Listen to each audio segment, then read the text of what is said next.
The relentless Arizona sun beat down on the dusty streets of Phoenix, a familiar backdrop to the lives of twins Mateo and Elena. At 18, they carried the weight of the world on their slender shoulders, orphans navigating a labyrinth of challenges in a foreign land. Mateo, with his quiet strength, often took on odd jobs, landscaping, car washing, anything to keep a few dollars in their worn pockets. Elena, with her bright artistic spirit, sold her vibrant drawings at local markets, each brushstroke a silent prayer for a brighter future. Their parents, like so many, had crossed the border years ago, seeking a better life, only to be taken by a tragic accident that left the twins alone, relying on each other and the kindness of strangers. Their small, cramped apartment, tucked away in a bustling, vibrant neighborhood, was their sanctuary. It was filled with Elena's colorful sketches tacked to the walls, Mateo's meticulously organized tools, and the lingering scent of their mother's cooking, a memory that warmed them even on the coldest nights. They spoke a mix of rapid-fire Spanish and accented English, their identities a blend of two cultures, two worlds. Every day was a tightrope walk, a constant negotiation with poverty and the ever-present fear of the authorities. They were invisible, yet constantly aware of being seen as other. One sweltering Tuesday, their already precarious world teetered on the brink. Mateo returned home, his face grim, his usual quiet demeanor replaced by a simmering anger. "Elena," he began, his voice rough. "The landlord, he's raising the rent, again, and he wants it by the end of the week." Elena's heart sank. Their meager savings were barely enough to cover their current expenses. "How much?" she whispered, dread coiling in her stomach. "Double," Mateo said, slamming his fist lightly on the kitchen table. "He says if we don't pay, we're out. He knows we don't have anywhere else to go." Panic seized Elena. "But that's impossible. We'll never make that much in a few days. We'll be on the streets, Mateo." Mateo ran a hand through his dark hair, his brow furrowed. "I know. I've asked around. No extra jobs. Everyone's struggling." That night, sleep was a luxury they couldn't afford. Elena sat by the window, sketching furiously, but her hands trembled. Mateo paced the small living room, the floorboards groaning under his restless steps. They were at a crossroads, facing a choice between an impossible sum and utter homelessness. The next morning, a glimmer of hope appeared, disguised as a crumpled flyer tacked to a community board. Local art gala, emerging artists welcome, grand prize $5,000. Elena's eyes widened. $5,000. It was more money than they had ever seen, enough to cover months of rent, enough to breathe. "Mateo, look!" she exclaimed, tearing down the flyer. "This is it! I can enter! I can win!" Mateo looked at the flyer skeptically. "An art gala? Elena, do you really think—" "I have to try," she interrupted, her voice filled with a desperate conviction. "It's our only chance.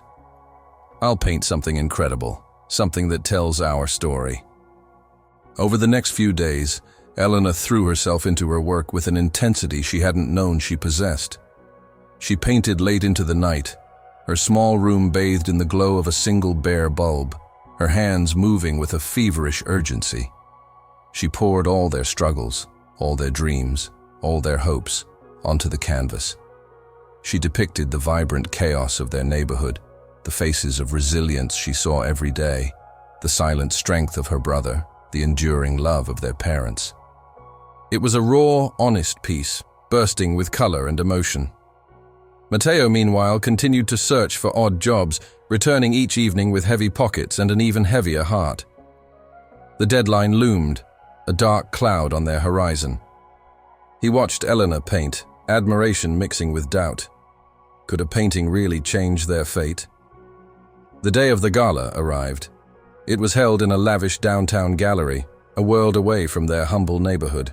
Elena, dressed in her one good dress, felt a thrill of excitement, quickly followed by a pang of insecurity. Mateo, cleaned up and surprisingly handsome in a borrowed shirt, stood by her side, a silent pillar of support. The gallery was filled with well-dressed, affluent people, their voices echoing in the vast space. Elena's heart pounded as she saw her painting, Roots in the Concrete, displayed prominently. It was a stark contrast to the abstract and minimalist art surrounding it, a burst of life and color in a world of muted tones. The judging was supposed to be anonymous, but as the evening progressed, Elena overheard whispers, snide comments about her folk art and unsophisticated style. Her confidence began to waver.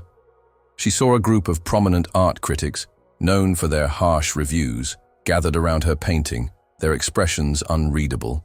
One, a tall, imposing woman with sharp eyes, gestured animatedly, seemingly dissecting every stroke. Elena's stomach twisted. Suddenly, a commotion erupted near the entrance. A famous art collector, Mr. Arthur Sterling, known for his eccentric tastes and vast fortune, had arrived. He was a legendary figure in the art world, known for discovering unknown talent and making their careers. Everyone watched as he moved through the gallery, a silent, discerning gaze on each piece. Elena held her breath as he approached her painting. He stopped, his head tilted, his gaze intense. He walked closer, then circled it slowly, his silence more unnerving than any criticism. He reached out, his finger almost touching the canvas, then pulled back. Finally, he turned to his assistant. "This one," he said, his voice surprisingly soft but firm. "This one speaks to me." A collective gasp swept through the room. The critics who had sneered at her work now exchanged nervous glances. Elena felt a surge of hope, quickly tempered by the cynical whispers she'd heard about his unconventional choices. The time came for the announcement of the prize winner. The gallery director, a stiff man in a tuxedo, approached the podium. "We had many talented entries this year," he began, but one piece stood out, a piece that moved our judges and captured the spirit of raw, unbridled creativity. The winner of this year's Emerging Artists Gala and the $5,000 grand prize is Elena Rodriguez for Roots in the Concrete. The room erupted in applause, but Elena barely heard it. She stumbled forward, Mateo's hand gripping hers, leading her through the crowd. As she accepted the oversized check, her eyes welled up. This was it. They were saved. As she stepped down, a man from the judging panel, a kind-faced artist, pulled her aside. Mr. Sterling was particularly impressed, he whispered. "He said your painting has a soul. He's interested in seeing more of your work." Elena left the gala in a daze, the check clutched in her hand. The worries about rent, about homelessness, about their uncertain future, momentarily vanished. They bought groceries, enough for weeks, and cooked a celebratory meal in their tiny kitchen. For the first time in a long time, they slept soundly. The next few weeks were a whirlwind. Mr. Sterling's assistant contacted Elena, arranging a visit to her apartment. Elena nervously displayed her other drawings, afraid they wouldn't live up to his expectations. But Mr. Sterling, surprisingly warm and insightful, saw the same raw talent, the same profound emotion in all of them. He purchased several more, and then a week later, offered her a contract with his prestigious art gallery. Elena's art, once a silent expression of her struggles, now spoke to a wider audience. Her pieces sold rapidly, and commissions started pouring in. She could finally pay the rent, not just for their own apartment, but for a slightly larger one. One with an extra room for Mateo to have his own space. She even started taking art classes, a dream she'd long deferred. Mateo, witnessing Elena's success, felt a quiet pride, but he also felt a growing restlessness. While her art was thriving, he was still stuck in the same cycle of odd jobs. He longed for something more, something that would utilize his own skills, his quiet strength.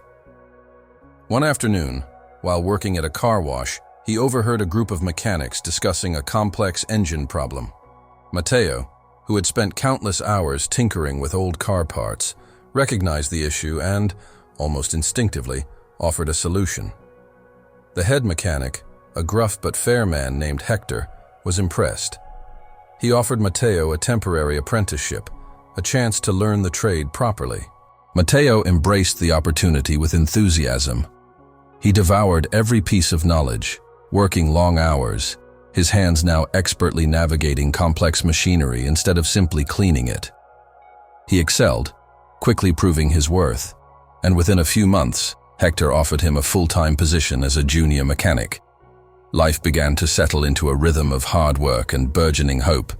Elena's art gained more recognition, culminating in an invitation to exhibit her work in a national show. Matteo, now a skilled mechanic, was saving steadily, even contemplating taking a course in automotive engineering. They were no longer just surviving, they were thriving. But the fear of their undocumented status still lingered, a phantom limb that ached with a constant, subtle pain. They had achieved so much, built so much, but it was all on shaky ground. Then, one evening, a letter arrived. It was from a law firm, a prestigious one they recognized from downtown. Their hearts pounded as they opened it, fearing the worst. Instead, it contained an invitation for a meeting, signed by a senior partner. The next day, dressed in their best clothes, Matteo and Elena sat in a plush office, a world away from their own. The lawyer, a kind-faced woman named Ms. Ramirez, smiled warmly. "I represent Mr. Arthur Sterling," she began. "He has been very impressed with your work, Elena, and he is aware of the challenges you and Matteo have faced." Elena and Matteo exchanged a bewildered glance. How did he know? "Mr. Sterling believes that talent and hard work should not be hindered by circumstances beyond one's control," Ms. Ramirez continued. "He has initiated a process to sponsor your legal residency. Given Elena's artistic contributions and Matteo's demonstrable skills, and in light of your parents' tragic circumstances, he believes you both deserve the opportunity to build your lives here, without fear." A wave of disbelief washed over them, followed by an overwhelming surge of gratitude. Legal residency. It was a dream so audacious, they had never dared to speak it aloud. Mr. Sterling, the eccentric art collector, had not only launched Elena's career, but had quietly, discreetly, opened the door to their future. Months later, with their legal status secured, Matteo and Elena stood on the balcony of their new, slightly larger apartment, looking out at the glittering Phoenix skyline. It wasn't the biggest, grandest view, but it was theirs, earned through sweat, talent, and the unexpected kindness of a stranger. Elena's art now adorned the walls of prestigious homes and galleries, telling stories of struggle and resilience. Matteo, with Hector's mentorship, was quickly becoming one of the most sought-after mechanics in the city, his hands fixing not just engines, but futures. They remembered the day they found the flyer, the desperate hope that had pushed Elena to paint. They remembered the humiliation, the fear, the countless sleepless nights. But they also remembered the quiet strength that had sustained them, the unwavering bond between them, and the unexpected hand that had lifted them when they needed it most. They were no longer orphans merely surviving. They were artists and mechanics, dreamers and builders, their roots firmly planted in the concrete, ready to bloom. This story of Matteo and Elena, the orphaned Mexican twins who defied the odds and found a future in America, reminds us that courage often comes in quiet acts of creation and resilience. It's a powerful testament to the idea that talent and perseverance can open doors and that genuine compassion can change lives in profound ways. What do you think was the most defining moment for Matteo and Elena? Do you believe Mr. Sterling was right to use his influence to help them? Let us know your age and where you're watching from in the comments below. Have you ever seen someone's talent lead them to an unexpected opportunity? Share your experiences, and don't forget to like this video and subscribe to our channel for more inspiring stories that prove even in the darkest times, hope can light the way.